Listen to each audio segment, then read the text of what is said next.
हरिः ॐ। शुक्लाम्बरधरं विष्णुं शशिवर्णं चतुर्भुजं प्रसन्नवदनं ध्यायेत् सर्वविघ्नोपशान्तये। यस्य द्विरदवक्त्राद्याः पारिषद्याः परश्शतम् विघ्नं निघ्नन्ति सततं विश्वक्सेनं तमाश्रये। व्यासं वसिष्ठनप्तारं शक्तेः पौत्रमकल्मषम् पराशरात्मजं वन्दे शुकतातन्तपोनिधिम्।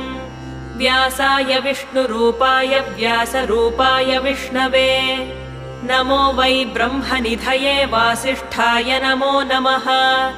अविकाराय शुद्धाय नित्याय परमात्मने सदैकरूपरूपाय विष्णवे सर्वजिष्णवे। यस्य स्मरणमात्रेण जन्म संसारबन्धनात्